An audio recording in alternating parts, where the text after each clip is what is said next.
Absolutely. Yeah. So 2 million, and we can talk. Yeah. And like you said, gotta stay within which, you know, I love my neighborhood. I bought my house in And I was texting them. I've been blessed to own my own business. And I was on city council, I worked for council, you know, my business. So whenever I had extra money, No, on the other side of the house. I was able to pay off my house. But like I redid my house. Right. I redid my house. I'm not gonna change it out. I redid the carpet. Like formal. Take that carpet off. Because when you come in from outside, even if you take your shoes off and stuff, it's just the train. Wow. Need some towel or something out. I'm traveling with Brad, so it's like a conversation. So, And then I want to add like a screen in. just waving it around. It's not screened in now. It's like my family. Screened in like Christmas holidays. I do always big fire pits and so we do marshmallows and stuff. I want to screen that in. That's the only thing. Yeah.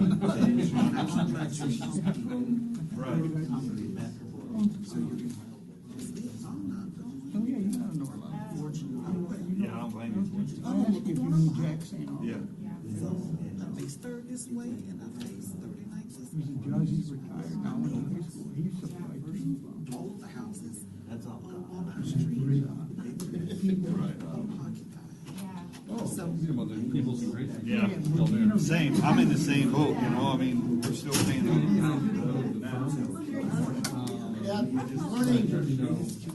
I mean, yeah. I've been there for 20 plus years. Well, that's you know, like you say though, it's just so much money.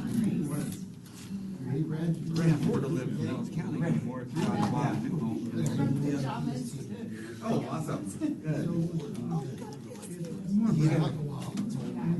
years ago, you got it for me. I found my old bus pass when I was on PSTA before, and you know when you are going off, and it's not gold, but it looks like gold, but it's hard, it's like metal, but it has my little photo on it.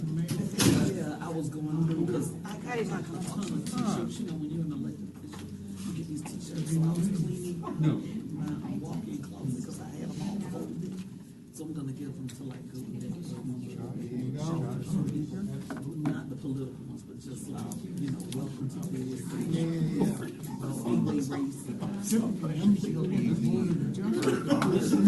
all of his badges from conferences and his PSP.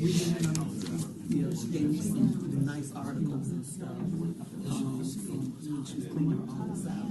So I'm keeping that stuff because it's historical. I mean, she had stuff from her dad, plus her. Oh my God, she had a ton of stuff.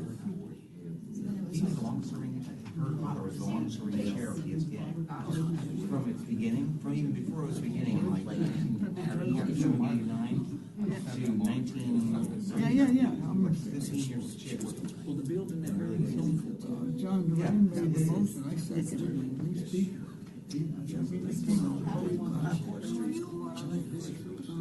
It's a part of the group on the seat of the county, which is the middle. Good morning, good morning, good morning. Brian, you're over there, buddy. All right. Hey, don't feel good. Hey, good morning. How you doing today? Good. Yeah, I got my son. Is Jim Oliver coming? He says, you know what? I guess, yeah. Okay. Now here's what that's right here. When I did have them, they were divided. So now it's like, you know, it's like 2,500. That was even with my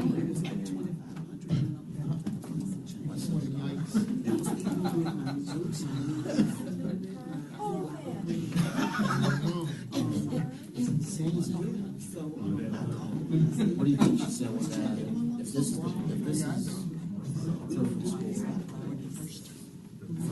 so from her? Kind of running low on coffee.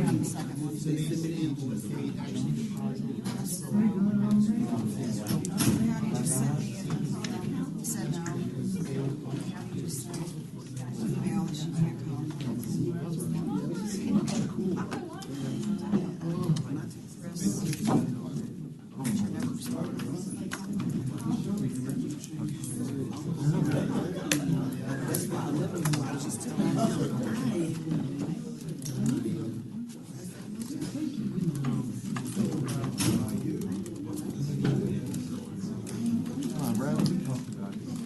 Oh, it's going.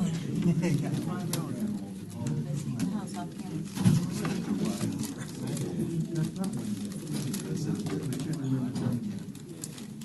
Oh, Commissioner Albertin said he's coming. Oh, He is. give us a card.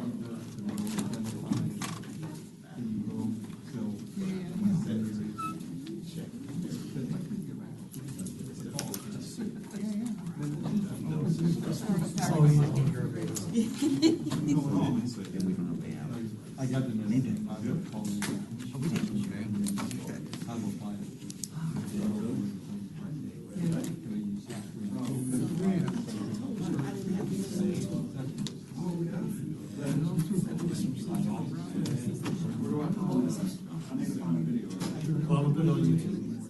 Of course, your electronics always want to update at like the worst time. It's your whole iPad? Yes, it's verifying an update.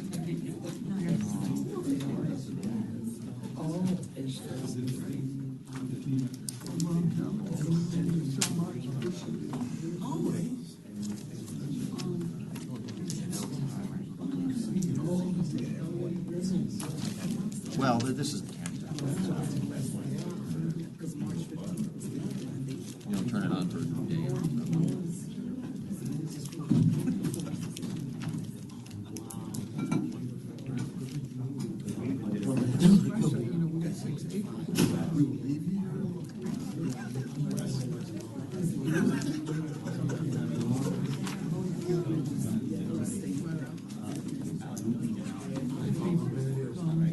They're trying to put cell phones out. Thanks for your help with those.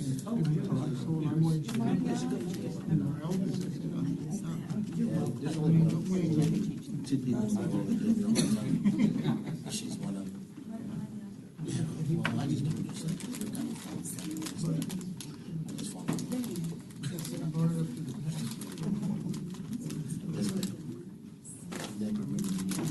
Yeah, so Vince, now you want it.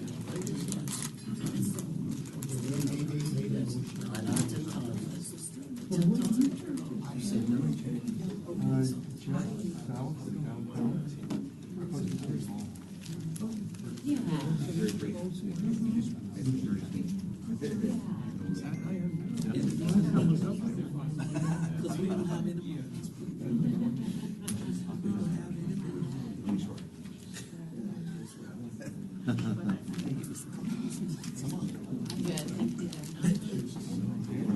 See, I told you, it works, bro. I really enjoyed your city hall. You know, thank you for coming. That was very nice. I talked about it last night at council comments, how great it was. I really was very thankful for all the restaurants. You know, I think it'd be smart if Clearwater to invite us to the town to play them.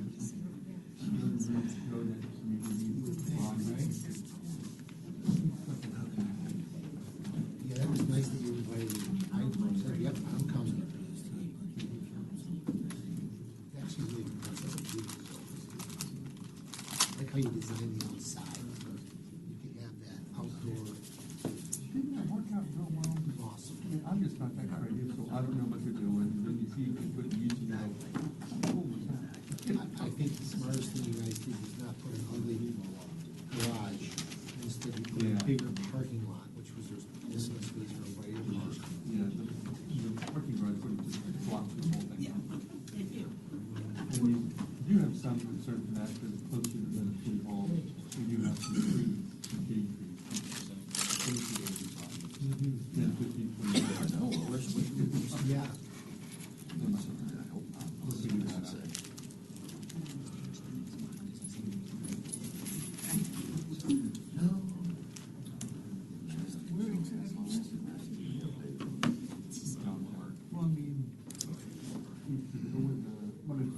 Isn't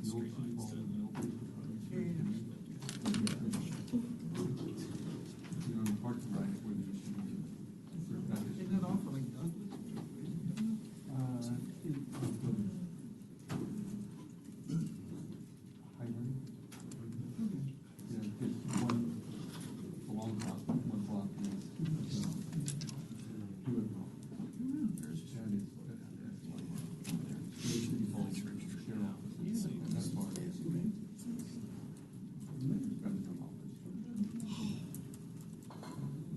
You got a van. And, yeah, in the city hall, we have no offices. I have like a little conference room I can use to make appointments. But it's only Zoom. Yeah, no. You have an office there in your Wow, that's great. It's nothing fancy, but it's just nice. Yeah, I wish we had. Or we, if the old city hall and the shared offices, so we had a schedule. Oh, wow. Other commissioners, it's just kind of, That's and you had to really make sure you couldn't leave any stuff out, right, all the sunshine. My capstone. So this one, it's your office, so it's nice. I'm there most of the. Worse, we start tomorrow. Red, are you ready? Yeah, so we have library. I'll let you know. Finance starting next week. So Wednesday, Thursday, Friday next week. All day budget presentations for everybody. And then 3 days of follow-up. You ready? I'm ready. You ready to spend some money? Is it on? We're good. Good morning, everyone. Welcome to our PSTA budget workshop. Several PSTA board members have requested more information about PSTA's annual budget and the different programs. So this workshop is an opportunity to do that, plus begin our planning to develop the upcoming FY 2024 PSTA budget. So I will call the meeting to order. We're scheduled to go until 11 o'clock today. That's a.m. Because if it's PM, I'm gone. So, just kidding. So I will do my best as chair to keep us on time. And with that, I'll turn things over to Brad. Would you like to kick things off for us? I will, just briefly. Good morning, and I just want to thank you all very much for coming. And I think we'll have a couple more folks joining us from the board. They've texted me that they're on their way. So it's fantastic that you came here. We have not done one of these in a couple of years, but a number of board members did ask me for more of a deeper dive into the budget process of PSTA and the whole breadth of PSTA. And so I'm really excited and grateful that we're going to be able to do that. This is not really intended to be about the upcoming budget. That is the purview, and that will be coming up in 2 weeks to the Planning Committee and then to the board later this month, the fiscal year 24 budget. We're going to talk a little bit about it, but this is more of a sort of PSTA 101 kind of workshop for you to ask questions about sort of the whole PSTA budget and finances. So with that, I'm very honored to introduce our MC for the morning, our highly motivated procurement and budget director, Mr. Al Burns. Good morning, board. I'm highly motivated this morning. I even wore my Commander-in-Chief bull ring this morning. Just in your package, you'll have there's a copy of the agenda. And first, we're going to break this up into two parts. Debbie's going to talk about the forecast and the strategy and rollback, and Brad's going to come in. Debbie's going to talk about the forecast and the strategy, and Brad's going to come in and follow her up. After that, a brief intermission, and then we're going to bring staff, and staff has been preparing excellent presentations, and they're going to kind of walk you through their budget and what they plan on doing next year. So I'm really, really happy to be here. Excuse me. Sorry. So with that, I'll turn it over to my boss, CFO of the year, Ms. Debbie Leas.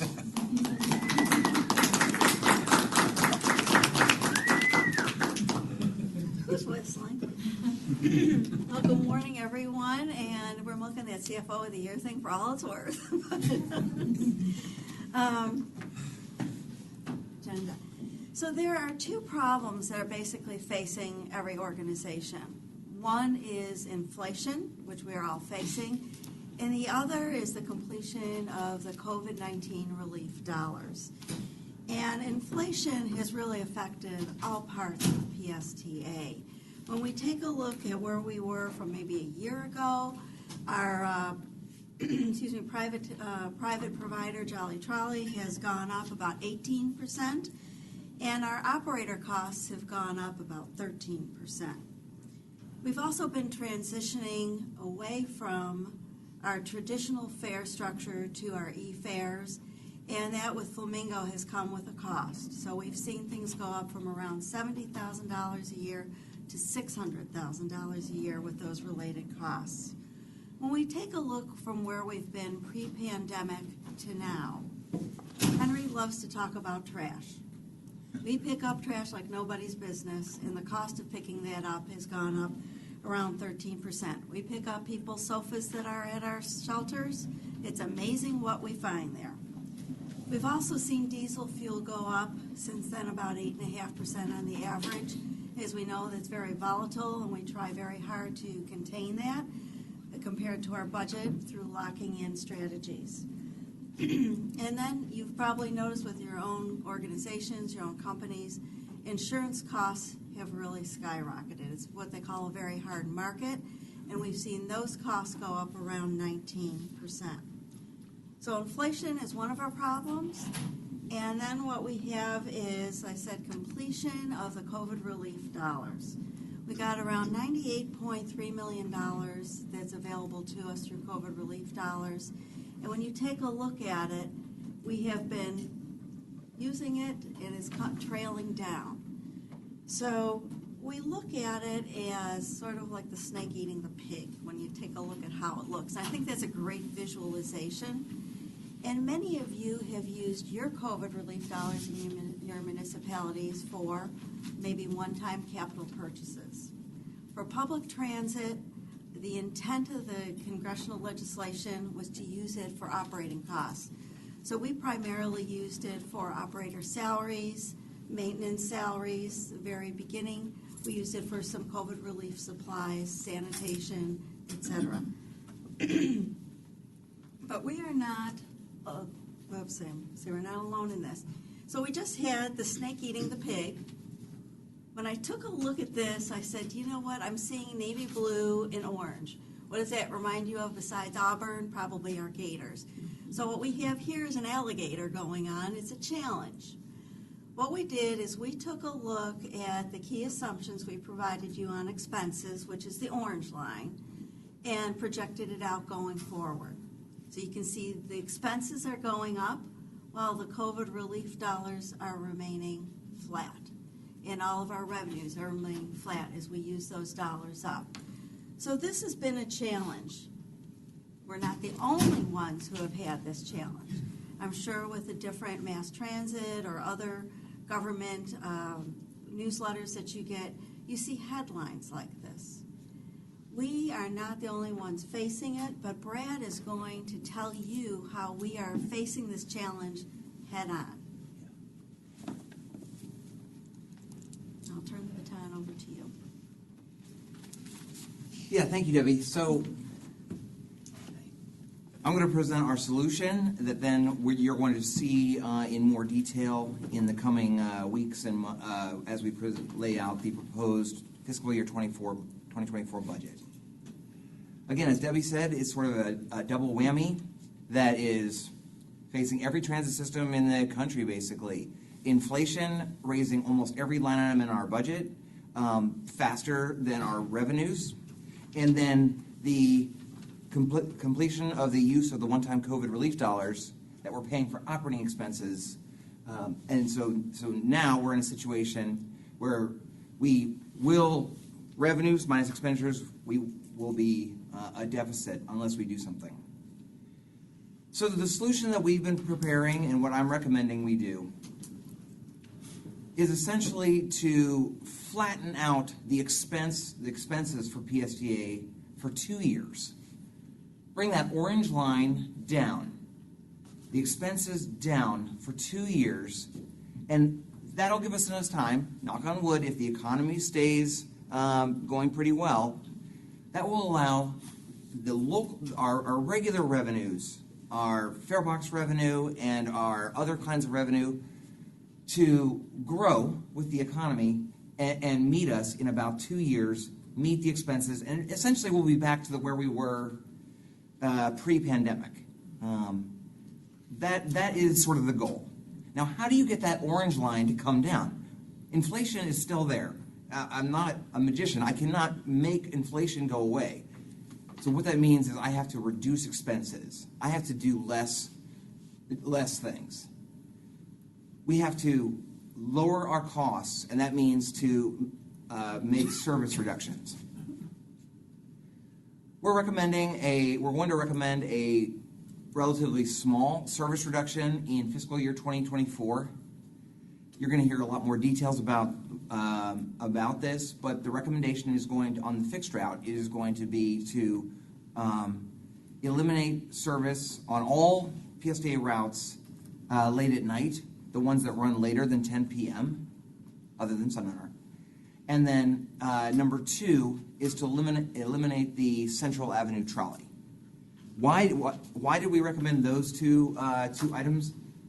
Because the customers that are going to be affected, and there's going to be possibly thousands of customers that are affected by those reductions, they do have an option. They will have an option after that. The late night folks that are riding, they can take advantage of our TD late shift program that's been very, very popular and successful, where especially folks that are coming home, maybe take the bus to a job and then they get off after 10 p.m., they can sign up for our TD late shift program and then get a discounted Uber or Lyft ride or taxi ride home. We'll extend that program. And then on the Central Avenue trolley, they have an alternative. We think many of the folks will have an opportunity to take the Sunrunner instead, because that goes on the exact same corridor. On the mobility side, you're going to hear a little bit about this in a second. We're going to manage the explosive growth in the number of riders of our Mobility on Demand program. It's so popular. We're going to implement some sort of innovative, sort of the opposite of, or sort of like airline fares. The more you ride on Mobility on Demand in a certain day, your prices will go up. And we'll do other kinds of demand management to manage that demand. That will reduce the number of staff at PSTA, but we believe that we'll be able to handle that through attrition. Again, you'll hear more about this in fiscal 24. So why are we doing that? That is to bring the orange line, bring the expenses down to meet the revenues that now with the spending of all of our COVID relief dollars are sort of flattening out. So you can see what this will do is the blue line and the orange line stay parallel.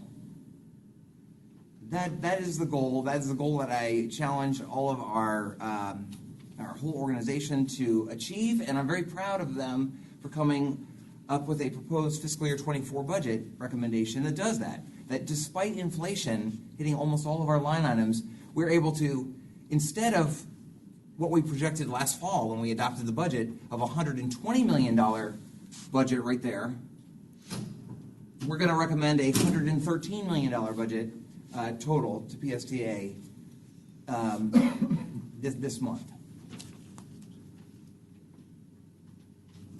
Now, we've had some discussion at the PSTA board, and several board members have asked us to put together a budget scenario where we implement either all or part of a rollback of the 0.75 tax rate of PSTA.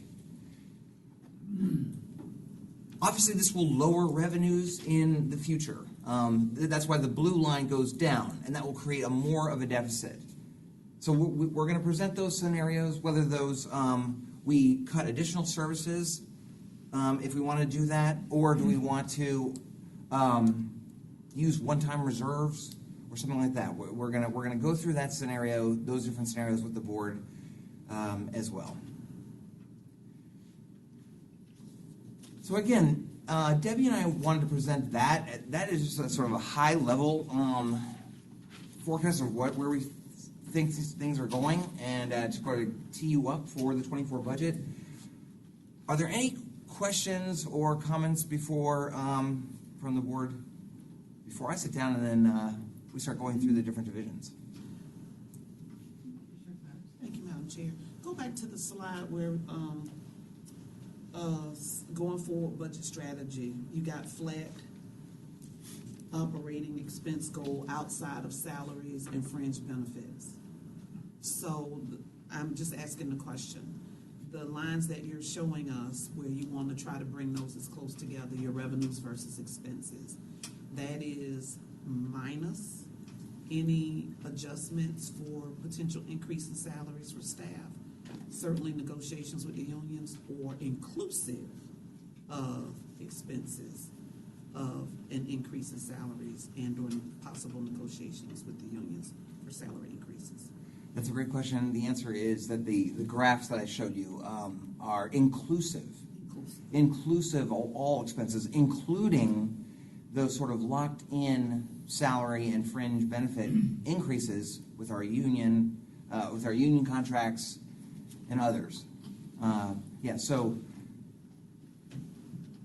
we did work, of course, what we can do, which is to flatten, to have no increases in expenses in things that we can control, which is non-salary and fringe benefits.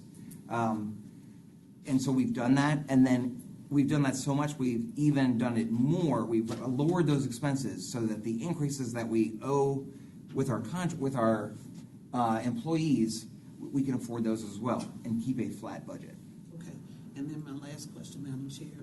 Debbie, does this include any potential changes regarding FRS potential concerns? The FRS piece, the legislation is not impacting us dollar-wise very much at all. It's impacting from the municipality and the county side because it's impacting those that are in the special classes like the fire and the police, where we don't have that. So minimal impact for us. Thank you. Thank you, Madam Chair. So our current union contract, how far does that, when does that expire, or when does that have to be renegotiated? James? The supervisors expire this September 30th, and then the bus operators, mechanics expire September 30th, 2024. Okay, so 23, 24. Okay.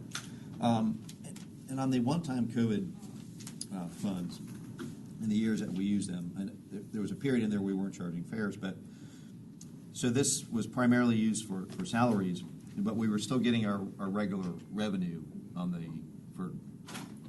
for the ad valorem. So how much of this actually went into reserve? I mean, I realize we had inflationary pressures in here, so the money that we would have spent on payroll probably went to go fund some of that. But when we come out of this, what did our reserves do in that final analysis? Do you mind if I just... Yeah.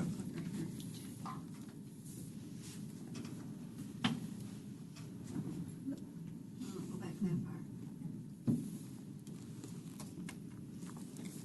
If you take a look down here, what we did is we put up some reserves. Did it go into reserves? Yes. So we did have money that came into reserves during that period of time. At the initial beginning of all the COVID relief dollars, what we were told is, in different conversations with FTAs, if you don't start drawing it down now, you're going to lose it. So we had that hump in there where we were pulling it down and had extra monies, but then we were also using it up on salaries. We didn't have revenues coming in, et cetera. So at the end of the day, what we're left with is a very small piece, about $2.5 million, that is unrestricted at this point in time. So as we go forward, as Brad said, our goal was to keep this as flat as possible. Even at the end and going out to 26, it's still a couple years out, your data becomes less reliable. Right. So I'm not worried about $1 million deficit at this point. Right. So those are unrestricted reserves. Those are the unrestricted reserves. Okay. Yes. Okay, great, thanks.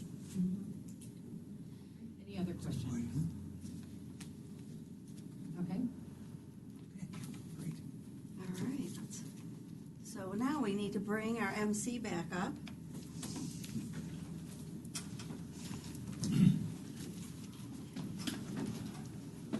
Madam Chair, board members, staff has been preparing all week for this day, and everyone's highly motivated. You're going to see all 12 department heads come to you and present to you this morning. And we're going to do that from the largest to the smallest. The largest not just in stature, transportation, then maintenance, That's all right. and then Commissioner Cox, your favorite department, mobility with Bonnie Epstein. So with that, I'll turn it over to Mr. James Bradford, our Chief Operating Officer. Thank you, Al. Good morning. Everyone always has the big man jokes since kindergarten. Good morning. So, you're going to, after me, you're going to hear from the directors. I think it's a great snapshot into each department, how they're built, certainly their budget, how they manage their dollars. To kick us off, so James Bradford, Chief Operating Officer. So I'm in operations. So some of the divisions you'll hear, maintenance, transportation, safety, security, mobility, customer service, all kind of fall under my realm. The Director of Transportation is Greg Bracken, pictured in the back with the glasses. He's actually out this week. So I'm going to cover the Transportation Division on his behalf. So as Al mentioned, this division is the largest. It's the large chunk of the overall PSTA budget at 40%, and a lot of that's just salary driven, right? So not a whole lot of expenses because it's a lot of people. So for example, just in that picture alone, to tell you who's in the Transportation Division, you have Transportation, which is your transportation management team. It's your bus operators of nearly 400. It's the maintenance and transportation supervisors who dispatch, who are on the road, who oversee the workout and maintenance of 30 people, although just for transportation, it's just 23 transportation supervisors. It's our customer service management team. You see Shahada there on the front left, and she oversees a customer service department of 20 people in the phone room, and then also at our customer service centers like Pinellas Park, Park Street in Clearwater, and Grand Central in St. Pete. And then last but not least, the third group making up the Transportation Division would be our Safety, Security, and Training group of about 5 people, headed up by our Director of SST, Theo Bacamahalis. And then they do all of our training classes for our new operators during the year, retraining, refresher training, accidents, security analysis, and that type of thing. So that's the makeup for this group. But again, largest part of the PSA budget, and it's salary driven. Nearly 400 operators under contract, at least through next year. Supervisors right now, I'm in negotiations with them as well, and SEIU. We actually have our session number 2 next Monday. Usually at the negotiations, we're just managing wages and working conditions primarily. You take a look at the snapshot of the transportation history. Of course, it's gone up every year, and a lot of that's just contractually obligated salary increases by the majority of the bargaining employees, which, give or take 630 PSA employees, nearly 590 of those employees are bargaining employees, meaning the current labor agreement covers them. So you see increases starting in FY19, FY20. You see a dip in the FY21 budget, and that was primarily due to COVID, where we cut back on our service, and operators weren't working nearly as much. We wanted to keep them off the road in the beginning, March of 2020, April 2020. So we paid out our 40-hour guarantees, but there wasn't a lot of overtime. There wasn't a lot of need to really have all that additional service. Even out in the beaches like Jolly Trolley, we didn't even run service for a few months there. So you see that dip, and then it started to recover there in FY22 and FY23. And you can see the salaries, just bus operators alone, just in this year, if we're just looking at salaries, and that includes the transportation management team and the customer service managers and SST, of about $22 million. If you add in their fringe benefits, vacation accruals, sick, that's an additional $13 million, and then we can get into retirement and FRS and that type of thing, which rounds out nearly just over $40 million just in salaries. So essentially, that's how this department's budget is made up. Just because it's the people business, it's customer facing, And it's just, us managing the day-to-day operations, at least for Greg and transportation. So just to kind of, in summary, and then I will want to take some questions that you all may have. The graph I showed you, reflects for the next fiscal year a proposed or reduction in service, which Brad mentioned. We'll go into detail about coming up soon. Possibly looking at a natural decrease through attrition of our operators, no new hires, just really trying to maintain what we have now with no new expenses, and just trying to kind of flatline as we go into the next fiscal year. Again, as I mentioned, and you had a great question earlier, this is inclusive of the contract and increases that we know are going to come our way. Supervisors are underway, and then probably this time next year, I'll come to the table with the larger union that covers our bus operators, all of Henry's technicians, Tech 1s, 2s, and 3s, service attendants, inventory control clerks, facilities, and our customer service reps actually are also under the frontline union as well. So that'll be next year.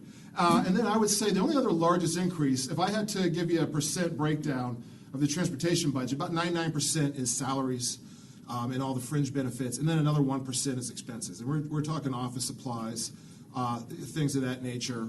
Probably the second biggest expense in transportation is our security contract that we have Allied Universal that covers our terminals up at Grand Central and Park Street, where we station security out there all day long. But I'm just going to stop it there. But before I bring up Mr. Henry Lukasik to speak on maintenance, I'll take any questions you all may have. Thank you. Questions? Yes, So ma'am. the potential new security contract, are we looking at maybe partnering with some of the municipal police departments or perhaps the sheriff to see about something as simple as just saying officers will be there Sure. in their downtime where they're doing their reports or whatever, so you have that police presence? So are you talking about security like during the day? We have partnered in the past directly with police. Right now, we have we've given space to the St. Pete Police Department in Grand Central, for example, to have a presence down there in the Grand Central District. So we always try to partner with local officers. A few years back, we actually partnered with Clearwater PD to give us nights and weekend coverage. The contracted security is usually a better price, because sometimes we'll pay a fully loaded price when partnering with local law enforcement if we do it under contract. But local law enforcement, from Largo and Clearwater and St. Pete, they have been great when we need them for the bigger events to say, what do you need? For example, just with the Rays games, and the Sunrunner coming through, we've been able to work with the city and the local law enforcement to kind of help make sure we get our Sunrunners in and out of our station right there outside of out of Tropicana. But that is something we always try to explore. This contract itself is just under $500,000, and I think the way we manage it next year is we just look at the hours, we look at the ability to kind of reduce, duplicating in the non-peak times, and then try to save up those dollars for the weekends and the evening times to kind of keep our patrons feeling safe and secure. I hope I answered your question. You did. And then my last question is, there's been a lot of conversation on our behalf related to making sure that the service level is such that it meets the needs of the people riding the bus. And we've had some municipalities say they'd love to have additional or have bus service in their communities like Seminole. So if we're looking at reduced service levels, I just want us to think about this. You don't necessarily have to answer it today. How is that going to impact, or does it impact, the work that we've done to enhance service levels so that we're meeting the needs such that we've heard back from people who ride, or would say, I would ride the bus if. So I know that we're looking at all aspects. I understand that, and I appreciate that, but I just also want us to think about that as well. This is a little quandary that we're going to be in. The budget is the budget. Dollars are not finite. I'm sorry, they're not finite, please. But on one hand, we want to have this service level so that it meets our needs. On the other hand, if we look at reduced service levels, that will impact. So, The one thing I'll tell you on that is Heather Sobush, if she's here in planning, and Whitney Fox in marketing, operations has been able to partner up with her team and to be sensitive to that when we look at these recommendations, we bring them to our boss. We do try to look at, the ridership numbers. If we look at reducing nights and weekends, and I got to give all the credit in the world here to Mr. Bob Lasher, because he takes out a public engagement team. He'll get up early in the morning, ride the buses. We talk to folks, where are you going? How are you going to get there? If we make a change to this route, like a Route 18, for example, how are you going to make this trip? And then we try to say, you can also hop on, this route, 14, 15. You can go up to Grand Central. So we try to do that as much as we can, but you bring up an excellent point. We have to be sensitive to that and not just change up how people are, getting to where they have to go in their transit without giving them some type of heads up, or at least saying, what can we replace if we take this away? So, very good question. Any other questions for me? All right, thank you. And I will, and then I'm available. I'm not going anywhere. So if you think of something, I'm going to pass it on to our Director of Maintenance, Mr. Henry Lukasik, to take you through maintenance. Good morning, sir. Thank you, James. Good morning. Good morning, everyone. Good morning. good morning. So, maintenance department, you see me here frequently if you visit the finance committee. 21% of the overall PSTA budget. This is my group of superintendents that oversees approximately 100 full-time employees. We're not just fleet and facilities. As you know, those are the primary departments in maintenance, from everything from purchasing and maintaining buses, managing fuel, and of course facilities. Facilities takes care of all of our, not only this campus, but also our terminals out there, and all of the things that we refer to as amenities, which include bus stops, shelters, benches, bike racks, anything that's out there we maintain. But some of the other divisions that we have in maintenance that you may not know of is we also do inventory control and warehousing. We also do onboard ITS technologies. And of course, we have a very important technical training department, keeping our techs and staff up to date on the latest information and skills. Fleet maintenance history. So as you will hear, during FY21, we saw we saw a decrease in expenses because of the COVID. We ran less buses, which meant less miles, which equals less fuel. But labor costs, of course, with the union contracts went up, and that is really to make sure that we remain competitive with keeping and attracting technicians out there. I think everybody knows by now, folks out in what we're calling the technical trades and the trades in general, short supply. There is a huge competitive market for them, and in order for us to just keep our positions filled and vacancies low, fortunately we don't have we don't really have any vacancies in the maintenance department for technical tradespeople. And I attribute that to our good union contract with incentives for people to continue investment through ASC certifications and also building trade certifications. The other thing that fleet maintenance obviously is experiencing an increase in cost moving forward to is just simply materials, supplies, and parts. From bolts to engines to air filters, we've definitely seen increases there to the tune of anywhere between 3 to 11%. And everything even from base stock of fluid oils along those lines. And of course, with the COVID outcome is that even supply chain and logistics of getting physical materials here to stock our shelves has always been an ongoing challenge. Still to this day is a challenge. I recall one time back during the height of the pandemic, we had a run on air filters, just regular old air filters to put in buses. And so that was quite a challenge. We made it. We never ran out or really parked buses due to parts. Facilities maintenance, similar to what you saw in fleet maintenance. You will notice that in FY21, we actually saw an increase during the pandemic, and that is simply due to the cost of responding to the pandemic. If everyone recalls, we had increased hours of service to clean restrooms, disinfect areas, disinfect buses, but also all of the many forms of PPE that were purchased during that pandemic. Masks, gloves, bodysuits, face masks, and of course sanitizer and disinfectant. So that really added up. Same thing looking out to the future. Labor costs, again, I've got skilled tradespeople in the facilities maintenance department, your electricians, your plumbers, your HVAC people, and of course trying to remain competitive and keep them, but also attract new ones when those positions become vacant. That's key for us there.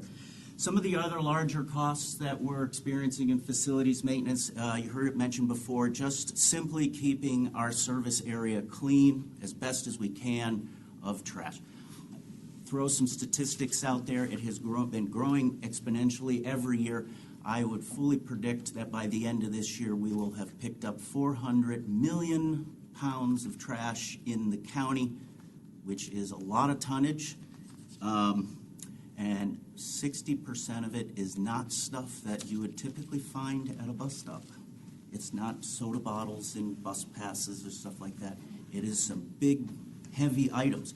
I like to say the claim to fame was that we actually removed an abandoned car from our park and ride lot out on 22nd down St. Petersburg. So that's always interesting. The other thing, of course, materials that go into maintaining facilities. If anybody's done any home renovations or even on their own, you know when you go to the big box home centers, 2x4s aren't $2 anymore, and a gallon of paint isn't $17. It's a lot of money, so those costs have obviously escalated as well. Looking ahead, 60% of the fuel is locked in. Debbie mentioned this. This is the claim to the fame of our CFO, which we lock in fuel. Fuel has come down as of late, and in order to hedge against future price escalators, we locked in 60% of that. The other thing that we will have being delivered very shortly, FY20 or calendar year 24 will be very busy for us, is our electric buses will be starting to arrive, one every week for the next 52 weeks in that year. We're looking forward to getting those out in service. They obviously will save us on fuel. I can say that we've seen some preliminary stress testing and that we can get about 300 miles of range on a single state of charge, which is actually very, very exciting for us. But most importantly, it's going to allow us to retire 62 of our oldest buses from 2005 and 2006, which have 1.5 million miles on them currently present to date. I like to say we will run those buses into obsolescence. So that's how we keep that going. And of course, FY24, as you've heard, we'll see a slight reduction in service, which will see a reduction in maintenance costs simply because when you reduce service, you incur less miles, less fuel, and that actually trickles down to other costs in maintenance when you run less miles. That is what I have for this, and if there's any clear questions, I'd be happy to ask them. Commissioner Albritton? So I thought we have a third-party company that takes care of the maintenance, right? And I mean, I was shocked when we were talking about it last year about the amount of money that we pay them, and as you said, the amount of materials that they pick up, the tonnage that they pick up. Are they on a sliding scale depending on how much they pick up? Is that why it goes? We really can't budget it very well. So each year. So I've been here 10 years. Each year it has grown incrementally just due to the physical demands placed on them. As you can see, we've been picking up lots more trash out in the county. We're kind of at a holding pattern right now with what we're throwing out there in terms of resources, and we have been over the last couple of years looking at identifying hot spots out there where more staff and resources need to be focused on just because of more usage, and scaling back the areas that possibly don't need as much. So we're always analyzing it, and it's always kind of just moving around the county. But that's pretty much how we're trying to estimate it. So one of the things that I was shocked was people leaving furniture out by the bus stops. Are you anticipating, or are you trying to get the municipalities involved with bigger stuff like that it's not really in the bus stop but near it? Right, yes, we have. We do work very closely with all of the municipalities, St. Petersburg, especially City of Clearwater. We do work with Public Works there. We work with all municipalities. They are on our both C-Click Fix program and also our property track system. We are commuting directly to the Public Works directors and also code enforcement. With us is if somebody sees something close to the bus stop, they just say, well, PSTA. Take care of that, and generally we will. But if it becomes a reoccurring problem, we will engage the Public Works directors for the individual municipalities. Okay, thank you. Commissioner Scott? Thank you, Madam Chair. Thanks, Henry, for a great presentation. So the fleet maintenance history, those numbers, does that include fuel, labor, and parts? Thanks. Commissioner Fix Sanders? Thank you. I missed the, first of all, good morning, everyone. I missed the tonnage of trash that you say you pick up every year. Can you repeat that? We're on track this year to do 400 million pounds, and if my calculator is correct, that is about 200,000 ton. Okay. Do you have any data to show how much comes from each municipality? And the reason why I'm asking, because currently now we're getting ready to put an RFI in the city of St. Petersburg for large item pickup, and I'm interested to know how much of that is included in this tonnage that you're actually referring to. Do you have a break up of cities? We do. I can definitely get it in a format that's a graphical pie, so to speak, as opposed to just numbers in a spreadsheet. I can say that probably our largest generators are obviously the largest cities that we serve, St. Petersburg, Clearwater, the Almerton Road area, certainly along our most busiest routes.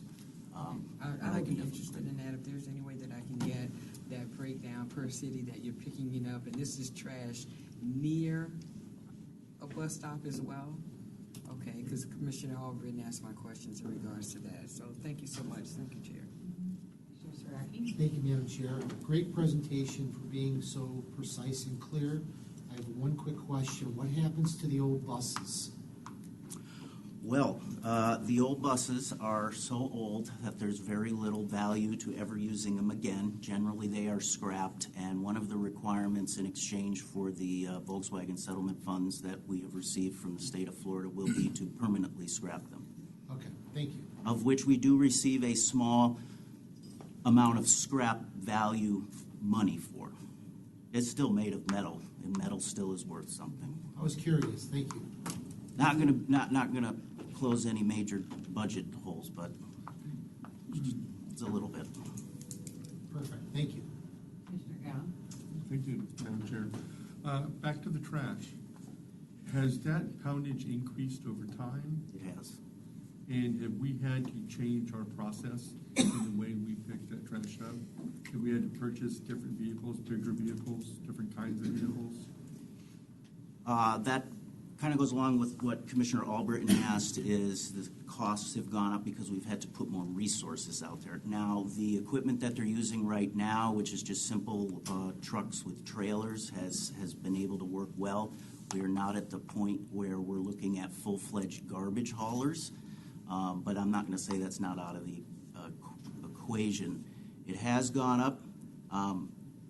Kind of moves around from year to year as to where we're seeing it, which is basically where the most people are at. But at some point in time, there probably won't be that much more return on investment with putting that much more resources out on the street, because it's just going to continue to escalate. We actually saw a huge increase during the pandemic of trash collection. A lot of folks working from home. Not saying they went out to a PSTA bus stop and deposited their trash out there, but that was one anomaly that we did note. Just, yeah, for all the municipalities, most of us either are in the trash business or we farm it out. And while we should be taking care of our own, I don't know that we should even come close to being in the trash hauling business. So if there's a way to increase that relationship with municipalities, to create that communication line or whatever it is, so that it's a lot easier for the individual municipalities to help PST out. Yeah. Is my thought. I mean, to your point, in the last year, we've made, I think, great headway, as Henry just described. The C-Click Fix program, which you're probably all familiar with, I think it's actually run by the county.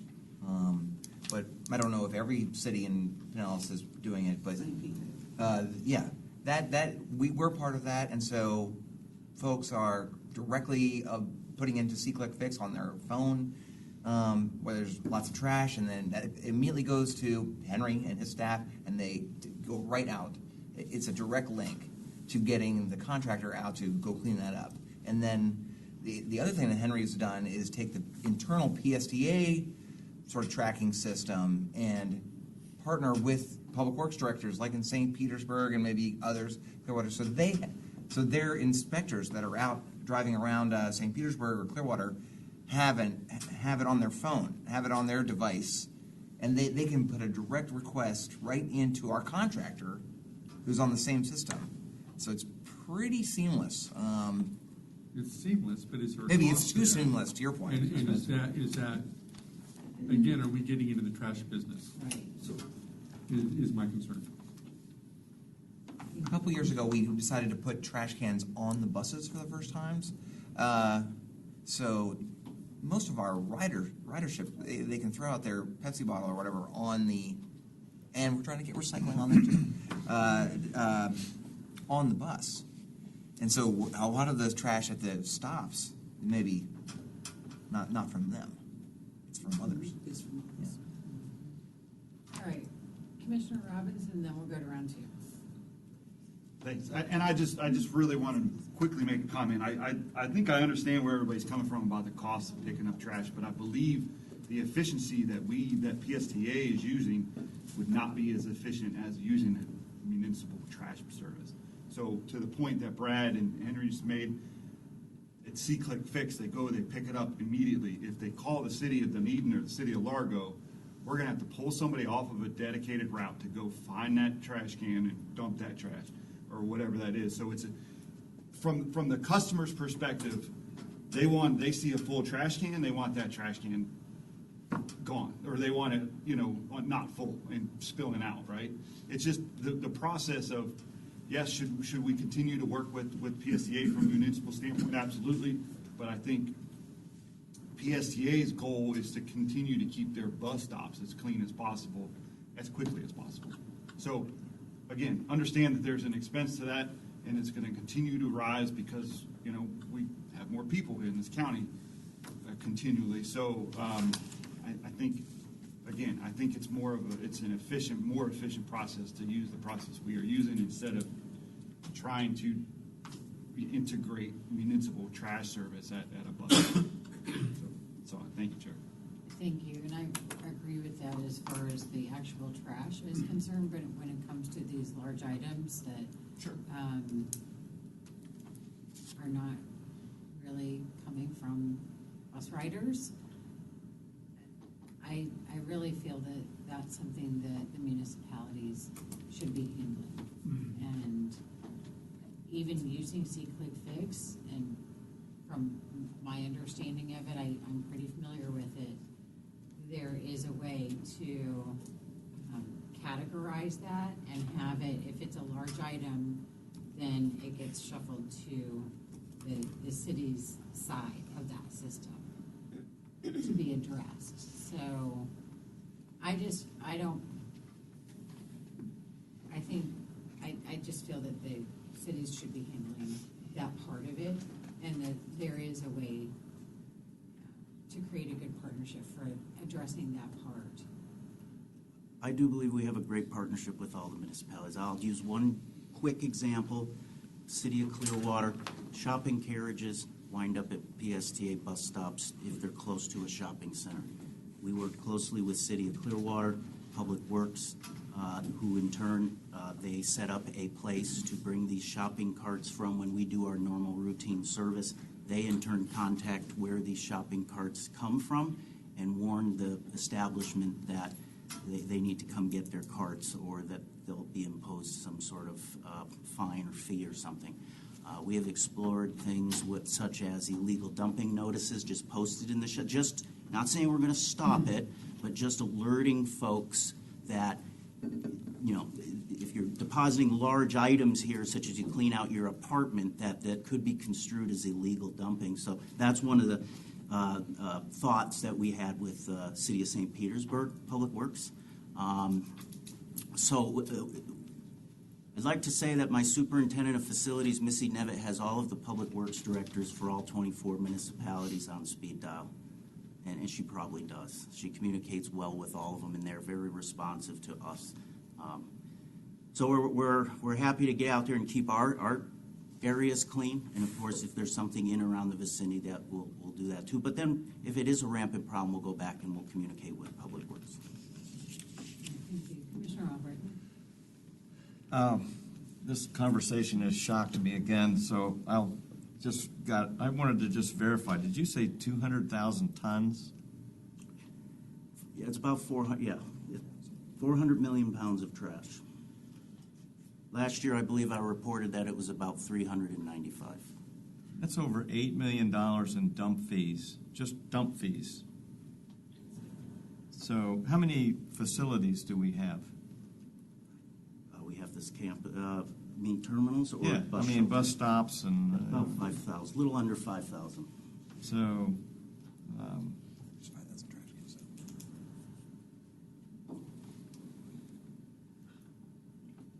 That's like a 30-yard contain. It's 1.3 30-yard containers for each bus stop. Over time. But we're not paying $8 million in dump fees. Well, I'm just saying that's what the county charges when you take it there, but I don't know where they're dumping it, but that's a lot of money. I mean, that's crazy. It's just from bus stops? 400 million just from bus stops?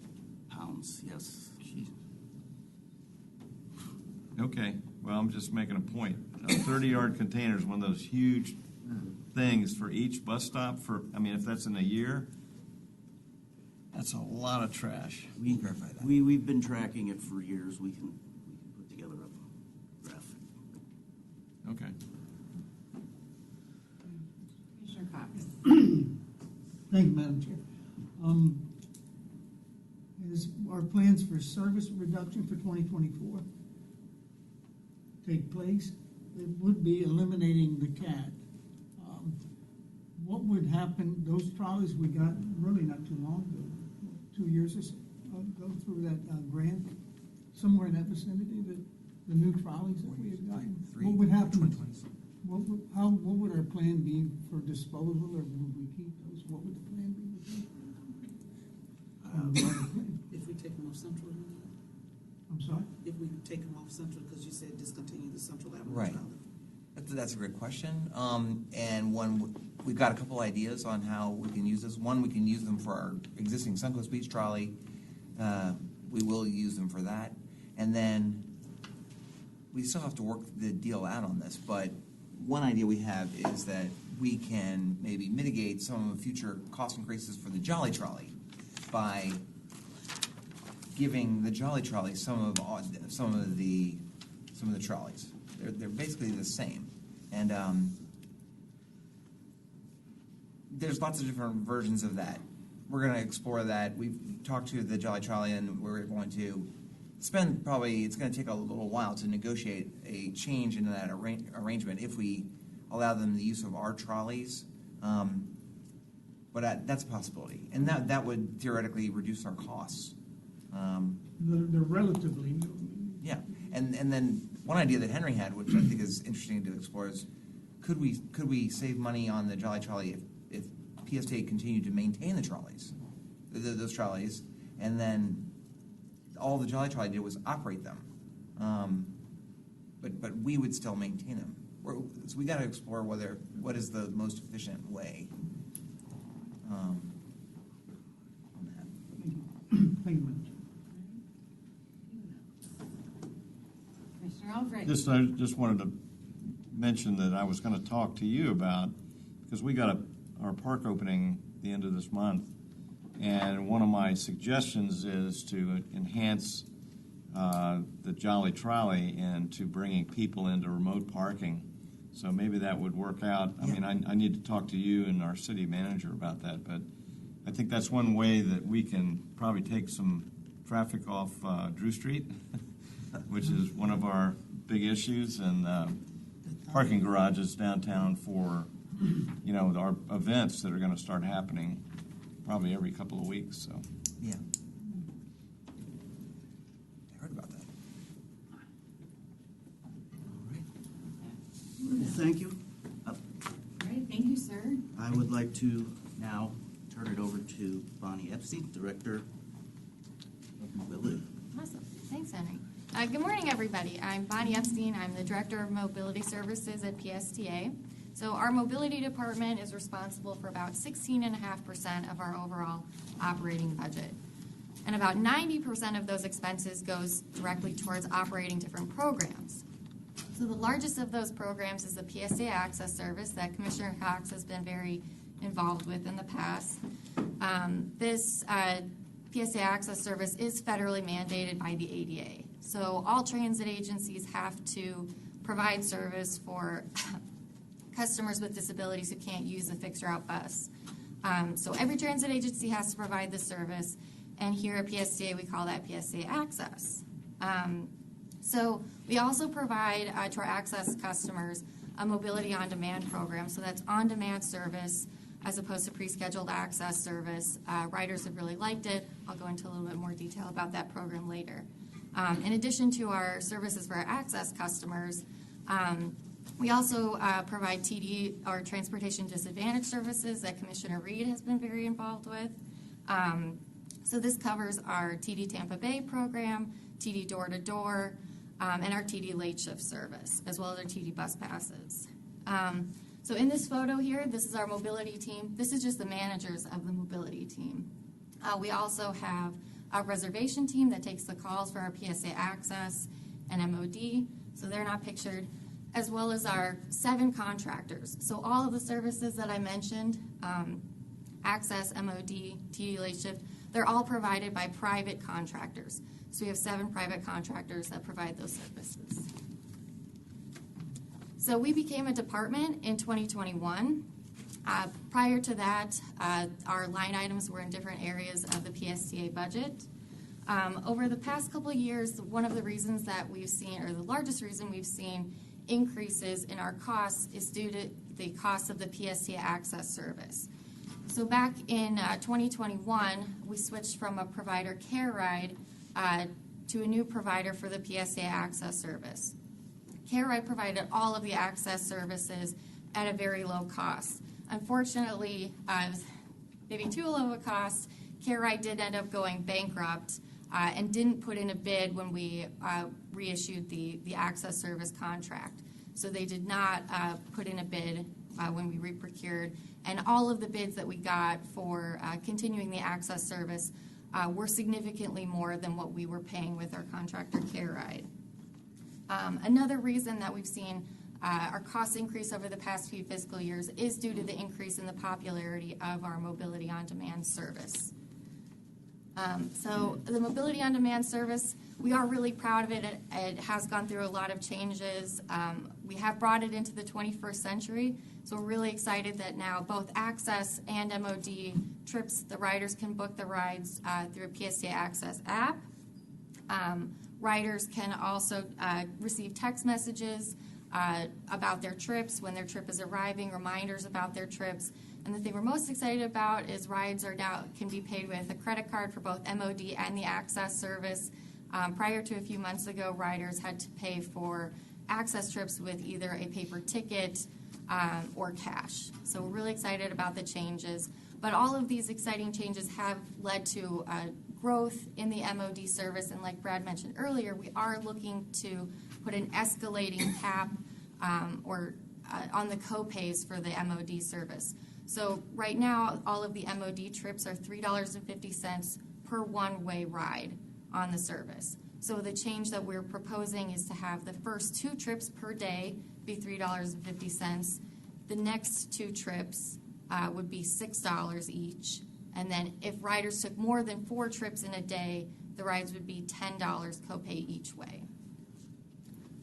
We're also looking to improve the efficiency on our dedicated contractor, First Transit, we've made a lot of improvements just this past month with efficiency, and we are looking to do a few more things this summer to improve efficiency.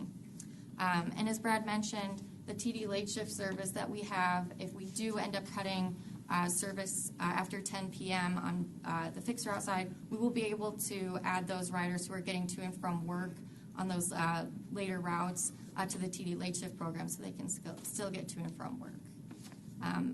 I'll stop there. I'm happy to take any questions. Commissioner Scott. Thank you, Madam Chair. Thanks, Bonnie. So what percentage of the trips are more than 2 in a day? You know. So looking at very recent history, about 10% of the riders are taking more than 2 trips a day, give or take. It's something close to that. Got it. Okay. So I think that's a great idea to do an escalating price point on that. But the more than 4 trips a day is really low. Yeah, it's a couple 1 or 2%, Okay. more than 4 trips. Okay. So is this the fastest growing service that PSTA has right now, is mobility on demand? I think so. I think so, yeah. Okay. Thanks. Thanks, Madam Chair. And just to clarify, when you say 2 trips, is that one way or 2 ways? Yeah, Is so it one way or it's 2 ways? one way, so the 2 trips would be like one round trip. round trip, But a okay. lot of the riders take trip over here, then they go over here, but it's 2 one-way trips. Or if you think about it, it could be 1 round trip. So it's the number of rides. Okay. Yeah, thanks. Commissioner Flowers. Thank you, Madam Chair. Do we have any data on the number of persons that are actually utilizing the late-night fixed routes? On the fixed route side, I'm not sure. I'm sure we can find out. I'm sure we can get back to you on that, on the fixed route side. I would love to know, because you have, like Amazon has, right here on the other side of us, Amazon has a shift that ends at 3 a.m. My son's working that shift. But I'm not saying we have a bus out there at 3 a.m. I'm just saying, yeah. And so you do have other entities in the industrial district that persons may be taking advantage of this. I understand what we're doing and why, and that they have an option, so that's great. But I'm just curious as it relates to how we are looking at capturing other entities to come here in our community for employment opportunities, and whether or not we have a large group or maybe a small group of persons who this would impact. Because when persons are moving in, you know, the first thing you want to talk about is housing, education, transportation. So that's why I'm just curious as to how many people actually use the fixed route. I remember when there was the I'm gonna call it dial-a-ride service. When I was in high school, I worked at Montgomery Wards. I'm dating myself, Lord God. And so I walked from Montgomery Wards to then where our bus place is now, but that wasn't there. It was a bench, and I would pay $1. And the bus would pick up at a specific time. You had to be there at a specific time. And it literally took me home. I mean, other people on the bus too, but it took me down my street and I jumped off. So it was wonderful, but it helped me get home from work at 9 o'clock at night. So just curious. So we'll be presenting that data in June at the Planning Committee and the board meeting about how many people or trips are affected by the service cuts. Okay, thank you. And Bonnie, do you know how many people are currently using the TD late shift program? The TD late shift service, we have, it's probably under 1,000 unique individual riders, but I can double check on that. It's fluctuated a lot over the years. Can you remind us the hours for TD late shift? Yeah, so the hours are 10 p.m. to 6 a.m., so it runs overnight. Yeah. And not only is it TD late shift, but it's TD super early shift as Yeah. well. And, you know, Hospital. many of our folks in the medical field, are you know, reliant on that for both, you know, getting off work late and going in super early. Oh yeah, we definitely have the late night bunch, and then we have the like 4:30 to 6 a.m. users on the service. That's why I was curious about the numbers. Okay, things, it sounds like there are some opportunities to enhance that, so that it's not an overall reduction of service, but just a change in what that might look like. Yeah. Commissioner Cox. Thank you, Madam Chair. Thank you, Bonnie, for your presentation. And what my concerns always have been with the MOD, the skyrocketing, I mean, truly skyrocketing costs and ridership.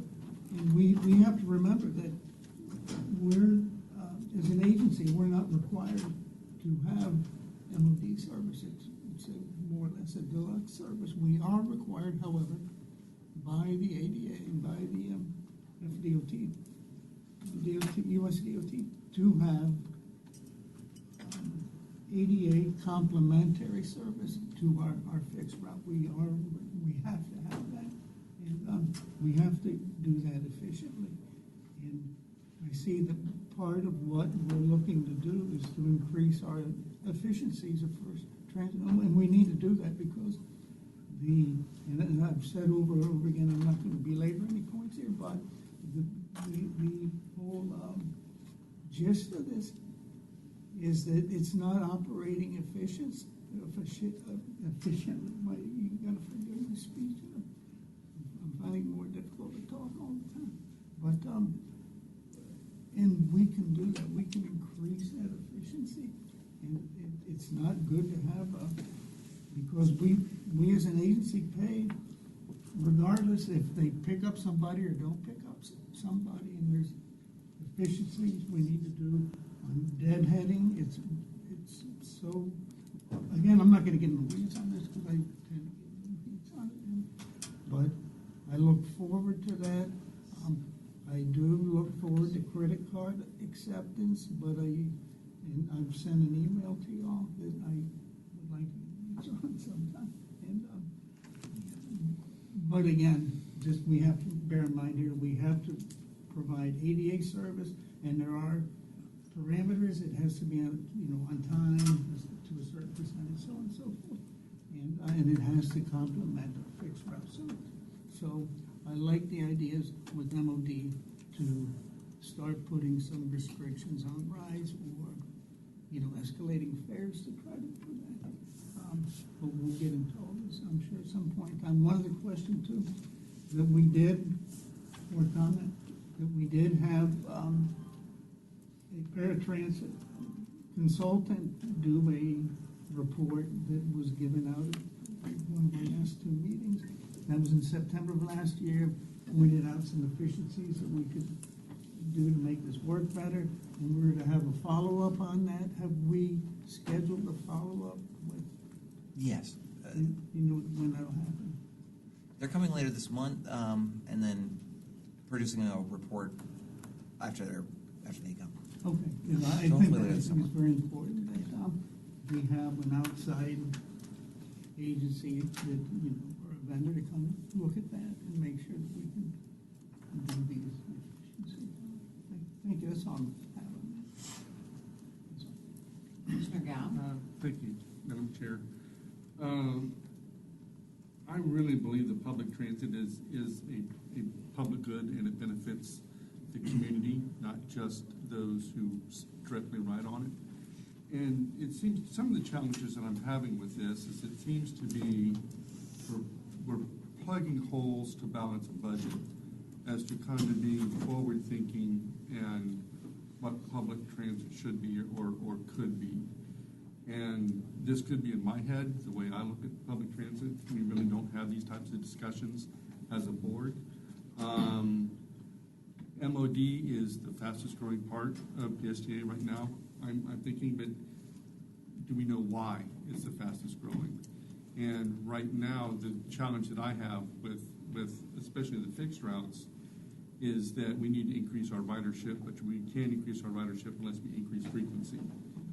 And instead of trying to figure out ways to increase frequency, and I understand the challenges around that, we're trying to wiggle around it and play the same game every year in balancing the budget. So MOD is increasing, and we kind of take that as a positive, but I don't know that it's a positive I don't know what society is thinking. I don't know what the younger generation is thinking. The late night fixed route can be replaced with TD late shift. Should it be replaced? And I know that we're talking about reducing, anytime you talk about reducing a level of service, it concerns me. And I understand the focus of balancing the budget, and if the Central Avenue trolley can be replaced because there's other efficiencies around it and it's no longer as important as it could be, it needs to be moved, that's great. But if we're reducing a level of service just to balance the budget, that does concern me overall. And so if we could have some sort of data or reports on where PSTA is going and why cutting these routes benefits the public as opposed to just balances our budget, I would appreciate it. Thank you. And, Madam Chair, if I could just respond to that. I think you're exactly right. Well, I want to answer that with, we are making reductions to the late night fixed route to balance the budget. Reducing bus service is, some people are going to be affected, and we are required by federal law to have a public hearing. So the board is going to hear from those riders. They're going to come to PSTA, and that's happened over time. We want to be as efficient as we possibly can, but there's riders on all of our routes, and they will not be happy. What these sets of reductions are intended to do is be strategic, that they do have an alternative. Now, that probably won't stop them from coming to the board meeting and to the public hearing and complaining that their route is being cut, but there is an alternative for them. This TD late shift program will be an alternative for, and it's the fewest number of riders that we can possibly affect by making this adjustment, and they do have an alternative. They need to be educated about it, but they do. As far as the mobility on demand and the program, I think it is a good thing that this is a popular program. We're by far the largest mobility on demand kind of program in the country. We were the first to do this. The board has had a discussion about making PSTA access and our service for people with disabilities the best it can possibly be. There's lots of other cities that are having the same budget problems, with 25% of their overall transit budget being for paratransit, and they look to cut it. They look to make it worse so fewer people ride. And this is not just my opinion. I know this is the board's opinion. It is not to do that at PSTA. We want to make the best service. These folks have no other way to get around. They have a disability. They cannot drive a car.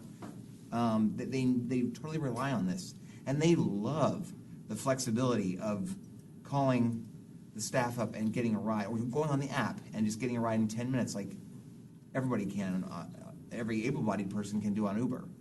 Now they can do that, and that is unique to PSTA, and they love it. That is why it's growing, and I think it's a great thing. It's one of the things I'm most proud of about that PSTA has, is this program that Bonnie oversees. But we have to, as Commissioner Cox has said, we can't keep seeing it go up and up and up.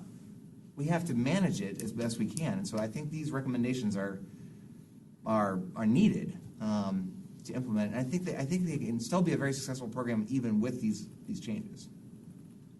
Yeah, and one of the reasons that MOD is also growing is that riders are shifting their trips from access to MOD. We saw a big shift in 2021, 2022. So in addition to the popularity of the program and riders just taking more rides, that there's a shift as well.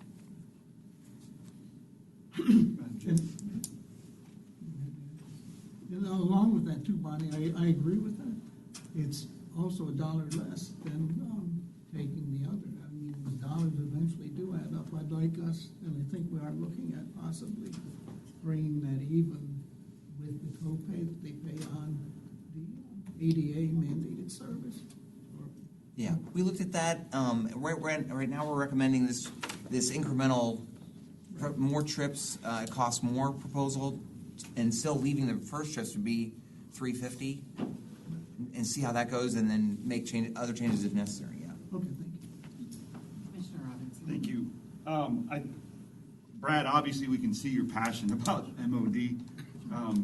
And I don't disagree with anything that's been said up here, but I think what Commissioner Gao is asking for is that if you're going to make recommendations for cuts in service, provide us the actual data so we can make an informed decision on whether or not that's the route that we want to go as.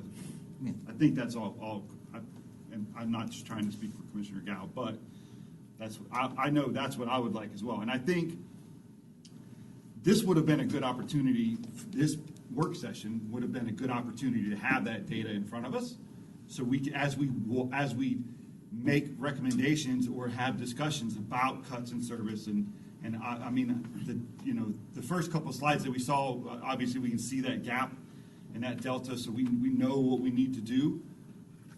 But you're going to continue to come to us, and I don't think at a board meeting necessarily is the greatest time to have a really long, in-depth discussion about a cut in service. I think this would have been the greatest time to have that information, have that data in front of us, so that as a board, we can have those discussions about what we want to do. And then those recommendations have already been made to staff, and then staff can come to the board meeting prepared with the recommendations that we've already made. So anyhow, it's not I think this would have been a little bit better of a time for that data. Since we don't have that data now, if we will need to have that data at our, at our budget meetings. Thank you. Anyone else? Commissioner Scott? Thank you, Madam Chair. The reason mobility on demand is so popular is because it gets people exactly where they want to go. I mean, that's the future trend. And that's why Uber and Lyft have grown so much. You said you manage 7 private contractors. Do all of them feed into the mobility on demand, or is that just First Transit? So Mobility on Demand has 3 contractors. One of them has a subcontractor. So Uber and Lyft are included in that. Okay, so they're included in that. Okay. Does First Transit manage that overall thing, or No, the 7 contractors are directly with PSTA. I think it would be interesting to look at, take a look at our lowest performing routes and see what that cost structure would look like if those were converted to microtransit, more of a mobility on demand microtransit service, just as for future discussion. Thank you. All right. We are more than halfway through our meeting, but we are not yet halfway through the slides. So let's keep that in mind, and we'll go to Commissioner Fix-Sanders. Thank you so much. This is really quick. I was going to comment on what Commissioner Gao said, and I second what Commissioner Robinson said.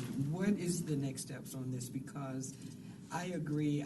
Every time I hear a presentation and a change, and we always say we impact the least amount of people. But we don't, that's a quantitative comment, but we don't understand what that looks like to that least amount of people. And so I don't like for us, or personally, to look at a numerical number like that to make a decision on the quality of services that we provide. To me, I think quality outranks what we have as a mission for PSTA. So with that being said, and this may be a Brad question, are we going to move forward to try to have this type of discussion in light of Commissioner Gao's request for data, in light of Commissioner Robinson wanting to have a deeper discussion as to how we move forward with determining whether or not we're going to reduce services? Are we still going to move forward, or are we going to try to have this conversation at a board meeting? So the current plan is to present first in 2 weeks the fiscal year 2024 recommended budget to the planning committee of PSTA. Okay. Which is a smaller group, and we will provide the ridership data, as much data as we can possibly provide to you, in 2 weeks, and then that same presentation at the board meeting at the end of June, and understanding that the full board is maybe a more difficult kind of environment. And then same thing in July. In July, you're going to see not only those presentations, but then some more information about the rollback scenario, or different rollback scenarios in July prior to the July board meeting, where the vote is going to be on the trim unit, the maximum millage to advertise. Yeah, so we're going to work, and then in August we'll have the public hearings, or probably the public hearings in August on these. So then we'll hear from the public. So don't worry, we will make sure you're well prepared, as well prepared as we can possibly make you. Okay, so that my only answer would be that the information that Commissioner Gal requested will be available at the planning meeting. Yes. Okay, and everyone is invited to the planning meeting. Yeah. Okay. Yes. Thank you. And for those of us who are not on the planning committee meeting but would like to attend, could you please make sure that the entire board receives an email for the date and time of that meeting so that we can all be present if we'd like to? Sure thing. Come on back. Thank you. All right.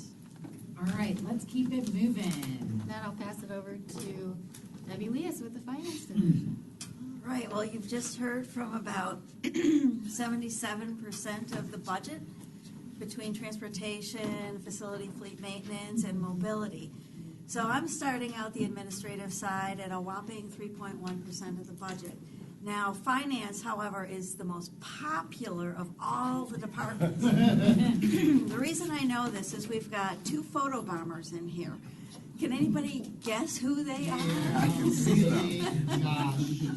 I slid in. I was like, well They're done. not members of the finance department.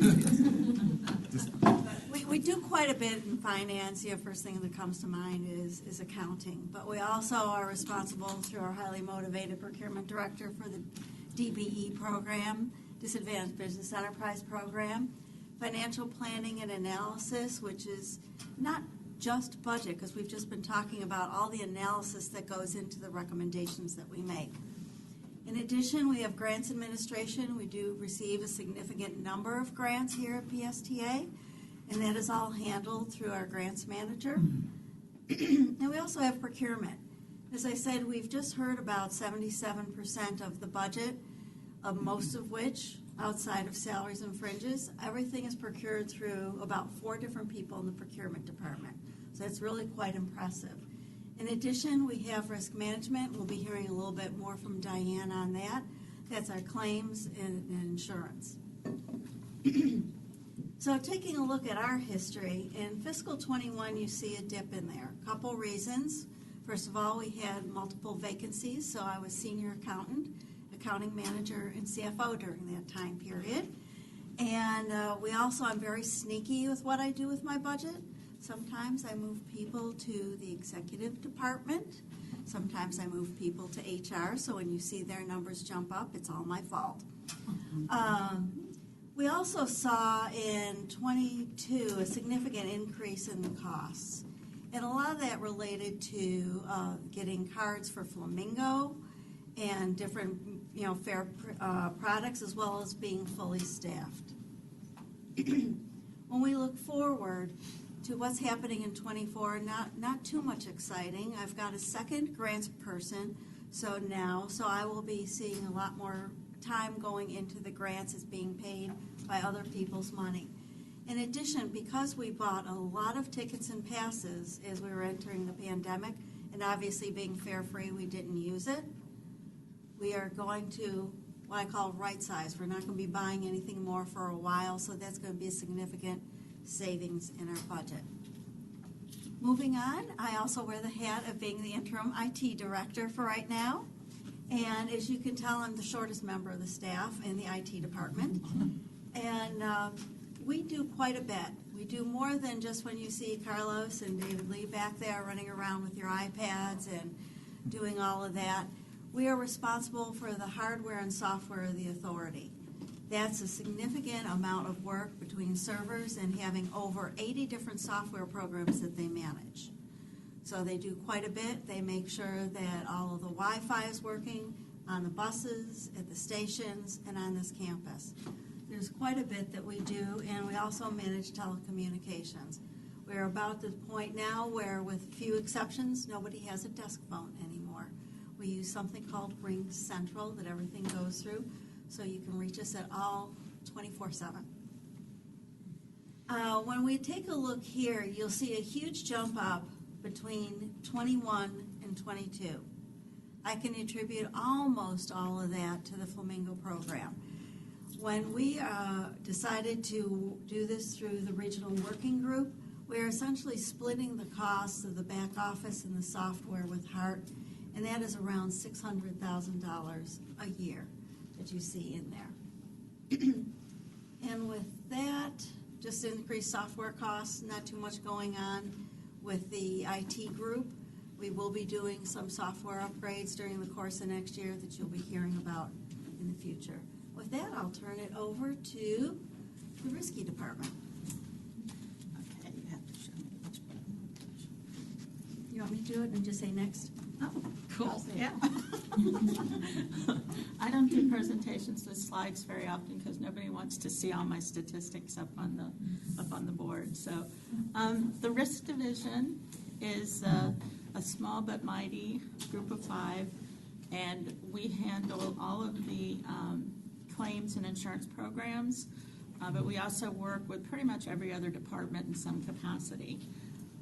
We have the video systems on the bus, so we have one person that's totally dedicated to, every day we get an incident report. She goes through that report, she finds anything that could become a claim, and she downloads the accident itself so that we have the incident on video.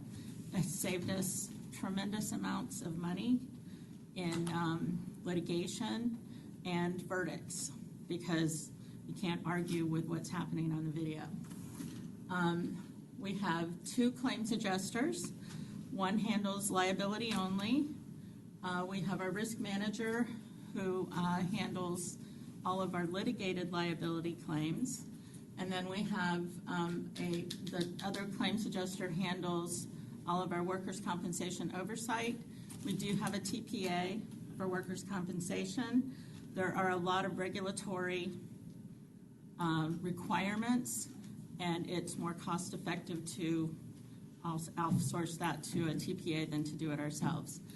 She also does subrogation. So Marie handles all of the work comp claims oversight and the light duty program here. Next. Okay. You can see in 2022 we had quite a jump. And what that coincides with was everything opening back up after COVID. All of the lawsuits that had been pending and things that had been happening all came in at once. So we had a very large increase in litigated claims in 2022. So that accounts for a lot of that. We've also, the insurance market has been hardening over the last few years. What that means, when a market is hard, it's harder to get insurance. So reinsurance is pulling back. The insurance companies don't have the same capacity to write new business. So just hanging on to who you've got becomes a big issue. We are expecting a significant increase in our property insurance premiums this year. We had one last year, but this one will probably be 50% of our current. That is that building appraisals are, you're having to have them done almost every year to try to stay current. Just the repair costs involved with claims have skyrocketed because of supply chain, labor costs, everything together. I read an article yesterday where repair costs from 2022 to current went up over 100% because of supply chain and labor and everything that goes with it. So Unfortunately, for right now, I hate to be Miss Doom and Gloom, but the insurance division will most likely continue to go until the market starts softening up a little more. So, any questions? Commissioner Flowers. Do you know what our loss experience ratio is with workers' comp? Under work comp, it's in the like 0.72. We have a very good loss ratio. Experience mod. Okay. Commissioner Scott? Thank you, Madam Chair. So the 3.1% of the overall budget, that includes settlements? Yes.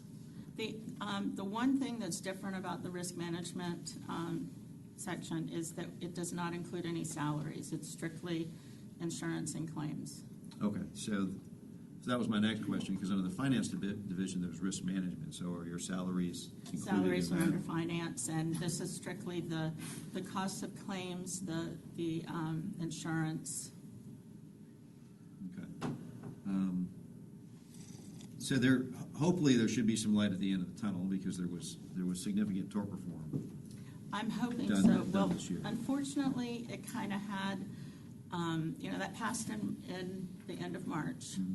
And it definitely levels the playing field, but as soon as the plaintiffs bar saw that it was getting Yeah, ready. they filed a whole bunch of stuff. Oh my God, there were over 20,000 suits filed in that 1, 2, or 3 day period. Right. What he's talking about, there was recently some legislation that was very good for defendants. It levels the playing field. It takes out a lot of unfairness in medical bills and how they're presented. Letters of protection, where somebody will go to a doctor even though they have insurance. They'll do a letter of protection with a doctor and charge 3 or 4 times what it would have been with insurance, that kind of thing. And how many, in that few weeks leading up to that, how many lawsuits got filed against PSDA? We did not feel the impact as much as other, but it's backed up the court system. We probably had 6 or 8 suits filed against us. Because of that, you think, or because of that? Yes. Compressed. So Yes. they probably would have happened anyways. They just. It would have happened anyway. They just filed sooner because the whole letter of protection, all of that, as long as the suit was filed prior to the date that it was enacted, all of that still applies. Thanks. Sure. All right, thank you. Thank you. And next is marketing.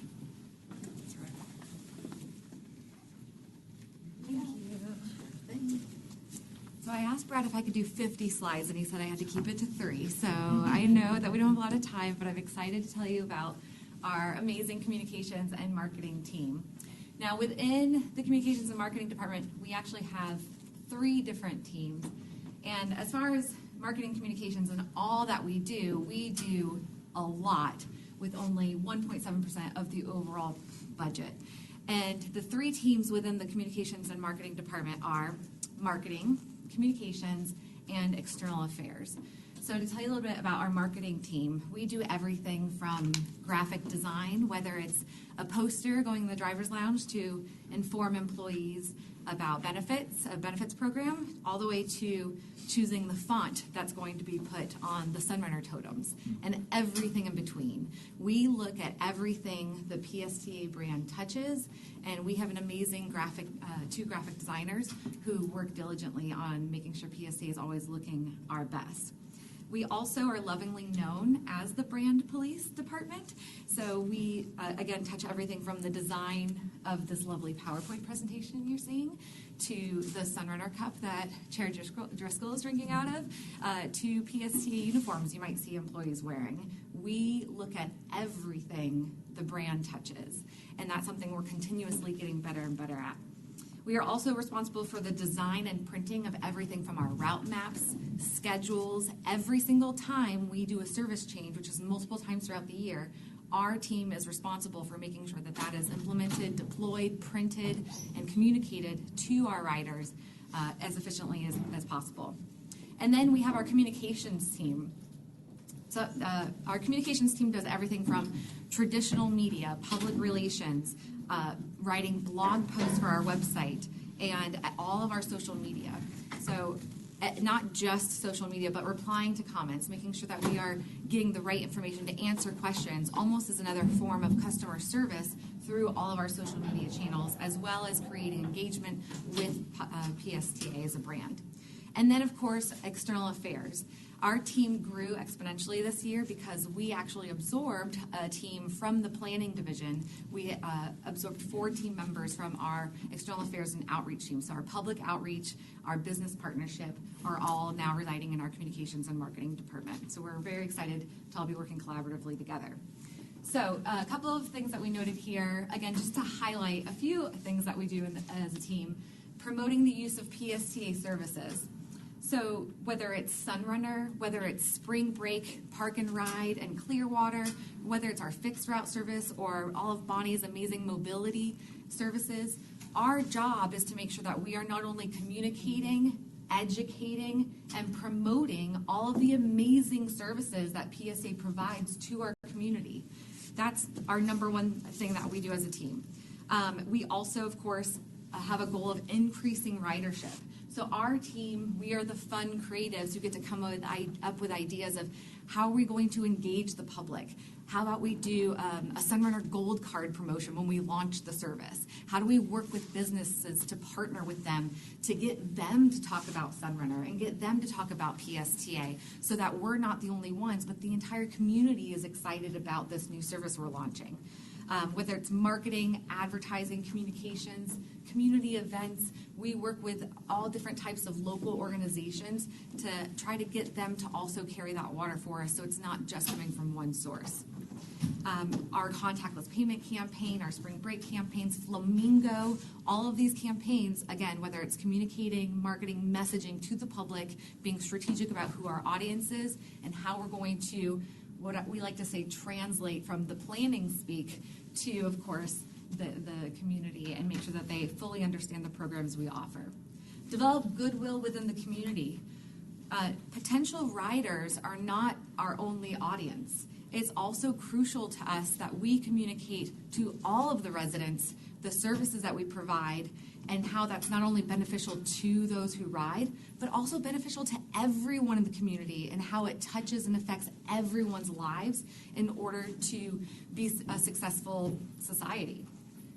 And also, of course, positive community sentiment is on our agency scorecard, and that's a huge part of what we do to make sure that there is positive public sentiment within the community and the entire county for PSTA and public transportation in general. And last but certainly not least, public engagement. So our external affairs team, Bob and his public outreach team, do a fantastic job of making sure that they target different community groups, neighborhood associations, and many other community groups that they talk to make sure that they are, again, educated, answer questions, and that they know about all the services we provide. For example, just yesterday, his team had a small group of children here at PSTA who are blind learning how to use PSTA. So that is just one small example of how we touch many different important community groups and help educate them on how they can use our services. And we also, of course, do business outreach, talking to local businesses, as well as engaging in a lot of community events. Our MLK Parade, the Pride Parade, to be involved in the community and to really make sure that they know that we exist and that we are a big part of the community and support all organizations and people in the community. So let's talk about our budget. This is the budget over the past few years, and lately it's gone up just slightly because of things like, of course, Sunrunner, also the public outreach team, those 4 team members coming from the planning department over to marketing. And as we continue to promote Sunrunner, as well as having the full outreach staff transition, we'll also be doing, of course, any service reduction that does happen. We have to make sure that we clearly communicate that to everybody in the community so that they are aware, especially our riders, of course. And, of course, our new veteran free fares program will be definitely doing a huge marketing campaign to make sure that people are informed about that new promotion, as well as all of the other promotions and services that we provide here at PSTA. Okay, I did as quickly as possible. I'm here to answer any questions you might have. Questions? Great job. Thank you. All right, thank you. Thank you so much. I'll hand it over, sorry, to Trish, our Director of HR. Good morning, everyone. I'm Trish Collins. I'm the Director of Human Resources, and I'm really glad to be presenting to you today. Like the other teams you've just heard from, we are a small group in human resources, but I certainly believe that our impact is much larger to the organization than our 1.2% of the budget would presume. Just like you heard from Henry Lukasik, who's responsible for maintaining and supporting our equipment, our vehicles, and our facilities, Human Resources is responsible for maintaining and supporting our workforce. The group that you see here in the team is responsible for our hiring and staffing, training, leadership development, training at every level, succession planning, employee engagement and relations, our compliance programs, including EEO and our drug and alcohol programs, comp and benefits, and leading our performance count scorecard. You'll recognize, me over there on the left, in the red in the back there, Liz O'Hara, our Deputy Director, who comes and speaks to the Finance Committee and the Board about benefits issues. And Tamika White here in the front in the black dress, who often comes and speaks to the board about our leadership development program, Leadership PSTA, employee engagement issues, and training throughout the organization. So this is a look at HR's history over the last few years. We have had an incremental growth in our staff over the years, and I believe Debbie mentioned in her part of the presentation, part of the increase in FY22 was from Human Resources bringing over the benefits function from finance into Human Resources. So that included the associated staff as well as the associated fees like our insurance broker, the flexible spending account, employee assistance program, and things like that. We also had some costs related to COVID mitigation. And if we all remember back in time, that was the time of the Great Resignation throughout the United States, where we were working hard to close a gap in our bus operators and other positions. And so there were some additional hiring costs included in that year's budget. For this year in FY23, we have made some cost reductions already this year in Human Resources to bring our expected FY23 spending below budget. And we're continuing that approach with FY24 to make additional cost-saving measures so that our FY24 budget will be even smaller than FY23, while still providing fantastic leadership development, succession planning, and training at every level of the organization. I'm very proud to say that we've got a fantastic team who is dedicated to doing that. I'm so thankful for Brad's belief in the importance of employee engagement, training. That helps us retain and attract employees, which ultimately is an efficiency and a cost savings measure. So with that, I would be happy to take any questions. Yes? So I know a lot of cities are having a hard time filling positions, and at the top as well. What does PSTA look like as far as positions filled? I'm actually really glad that you asked that. We are almost entirely fully staffed. We have excellent and competitive pay and benefits thanks to the support of this board in making sure that those are priorities. We put a lot of effort into the culture here so that this is a place that people want to come to and want to stay. And I'm very happy to say that we're almost completely staffed. And especially in the area of bus drivers, almost no other agency in Florida and many agencies in the nation, almost no one else can say that. Thank you. Any other questions? Yep. For our next presentation, can you just provide some examples of the areas where you were able to realize some reductions? I'd like to see some examples of that. And then my question would be, for your onboarding, what system are you using, and are you finding that that's allowing you to save some time in getting people on task and ready to go? Sure. For new employees, we use a program called Taleo. That's an Oracle software, and it has allowed us to take most of our employee onboarding paperwork and turn it into a paperless process.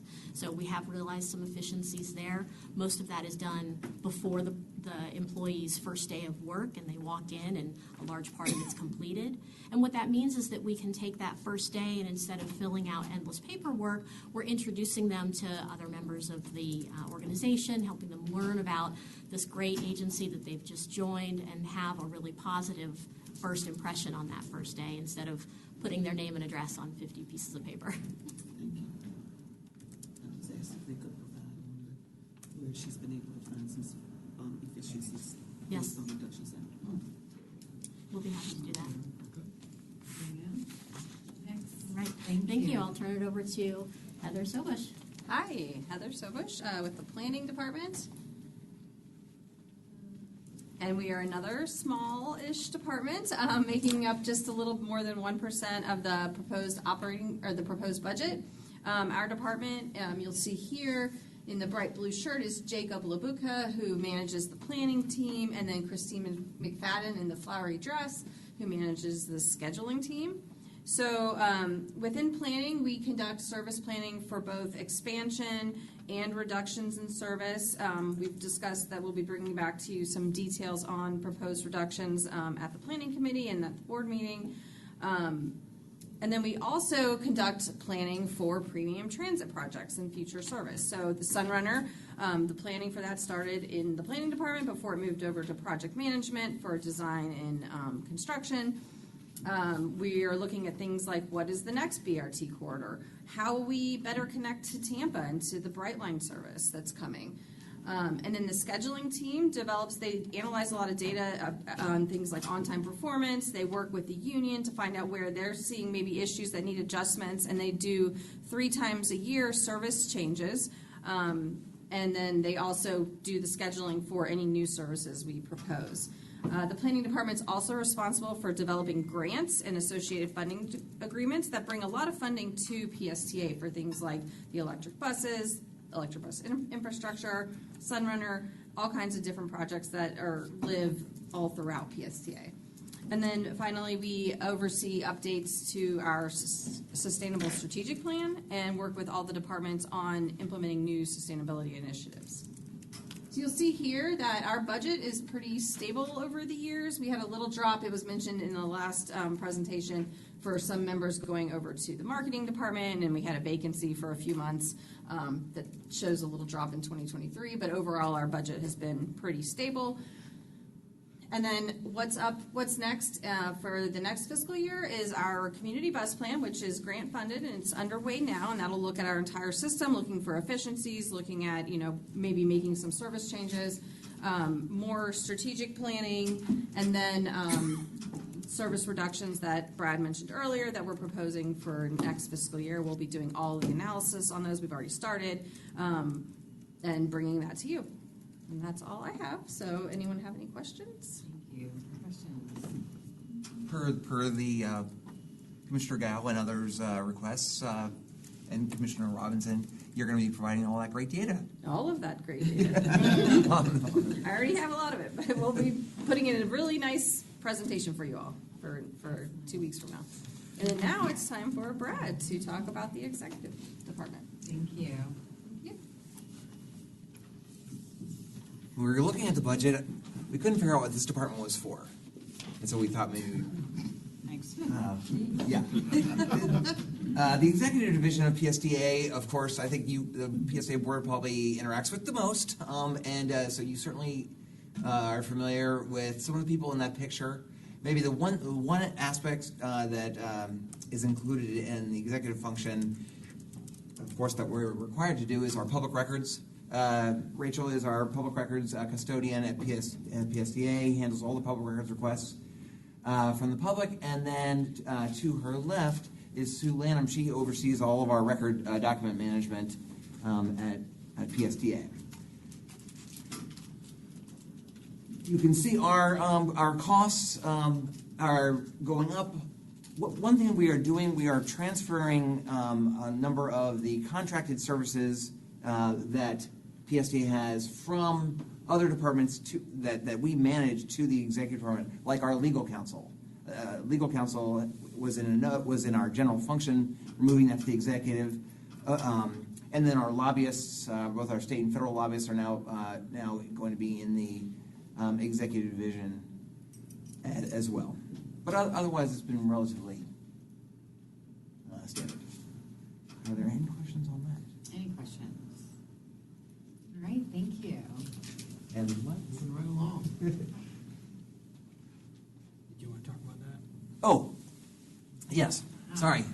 For 24, we are participating in trying to make sure we reduce our budget as best we possibly can. So we're going to institute some more limits on travel. And then, like I said, we'll see probably actually a net increase because we're going to move the lobbyists and legal counsel from one part of the budget to the executive budget. Thank you. Good morning. Last and definitely the least, Project Management Office. We are less than 1% of the agency's budget, and we keep it very lean and mean, and make sure that the projects get delivered on time and under budget in some cases. So this is my group. It's a pretty small group. We have 2 project managers, as well as the manager of capital programs. So BJ Gavin, who's standing next to me, he's the manager of capital programs. He's responsible for all the bus stops, investigating requests for shelters or moving shelters based on community requests, also engaging in partnerships. A lot of times we are not able to install shelters all on our own, so we look for opportunities to work with communities like St. Petersburg or City of Clearwater or Largo or FDOT. If they have any ongoing projects going on, can we add some more shelters or shelter pads? So he does take the lead on that. I also have a project manager. Her name is Kessia Harris, next to BJ Gavin. She is responsible for our technology projects, so the Flamingo Fairs, Bus on Shoulder, some of the fiber technologies. So she takes the lead on that, again, in partnership with several of the departments as well as other agencies. And then right next to Kessia is Brian Gibson. He's our construction coordinator. He's a good day-to-day guy. He's the one who's keeping an eye out for all the shelters, all the landing pads, if they're getting built, talking to the contractor to make sure those are getting built and staying on top of things. And then to the far right is Elizabeth Fazio. She's another project manager. She's currently managing the Clearwater Transit Center project, working with city staff and making sure the design goes through properly.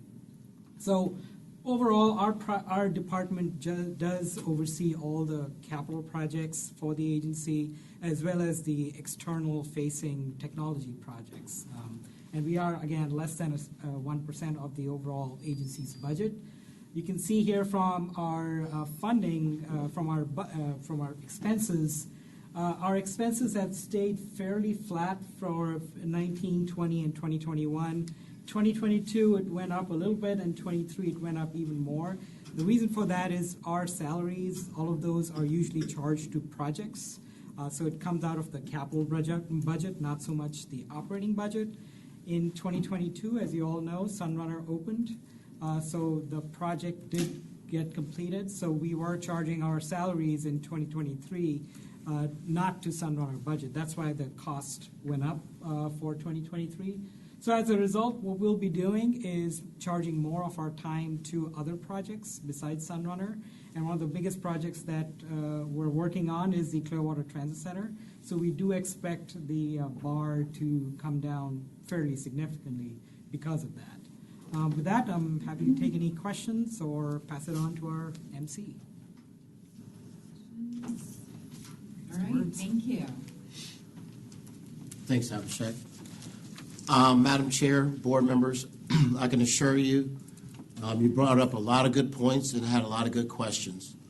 And staff has been diligently taking notes. And at our planning committee, all of you will be getting an invite to that. And we're going to go into more detail about the budget. Those ridership numbers that you brought up, Commissioner Gao, Commissioner Jamie, we will be bringing you data and all that for that. So I'd ask you, respectfully, mark your calendars. June 21st is the planning committee. where we will be bringing before you the draft proposed budget. June 28th, the board meeting for the proposed budget, and in the month of July, the trim notice, and September, the first public hearing for the budget, and then late September, the public hearing for the trim and budget adoption. Madam Chair, board members, I could tell you, we did a lot of work in preparation for today's workshop. But there's one gentleman that I would like to acknowledge, and I think staff would agree with me, and that's Mr. Nick Sagan. I'd ask you to stand up, AKA the Wizard. He's the one that helped put all this together, helped corral all these busy directors and chiefs in putting this PowerPoint together. And I just want to tell you thank you and how much I appreciate your hard work, Nick. So in closing, I know I'm going to turn it over to the head MC, or the CEO rather. We covered the forecast, the strategy, the rollback scenario, and then you got a presentation from all of the divisions on what they do. At the planning meeting, we plan on showing you, Commissioner Fig Sanders, on where we made cuts or adjustments to where we are today and for FY24. So I look forward to seeing you all there on later on this month at the planning meeting. And Brad, if there's anything that I missed, sir, I'll turn it over to you. I just want to thank you. Thank you. So, Madam Chair, board members, if there's any other questions, we could kind of turn this in, and we'll, like I said, staff is taking diligent notes, and anything that we didn't cover here that you want to make sure is covered at the planning meeting, I'll turn it back over to you, Madam Chair. All right. Thank you. Any final remarks from board members? Flowers. I have a question, Madam Chair. On two of the dates, June 28th and September 13th, I know I will be at the Florida Association of Counties annual meeting, June 28th and September 13th, at another meeting. So would there be the opportunity to attend virtually? I know I did last year. We can make sure that we can I we did can last year, accommodate. but I just wanted to ask. Of course, man. We can make sure we can make. And that's for anybody that maybe have conflicts with these days. Yeah, I was going to ask that. All of the meetings may be virtually. We can make that happen. So I will definitely be out of town June 28th.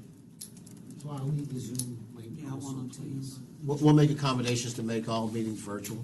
Thank you, sir. Thank you, Madam Chair. Thank you. We do have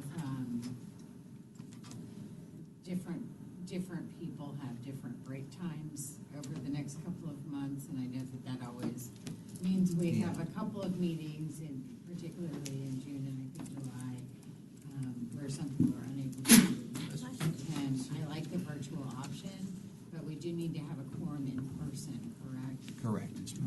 Right, so if we could make sure that that's going to happen for June,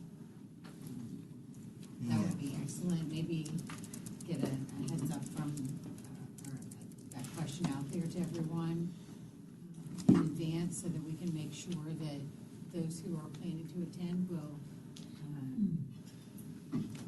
equal a quorum for us.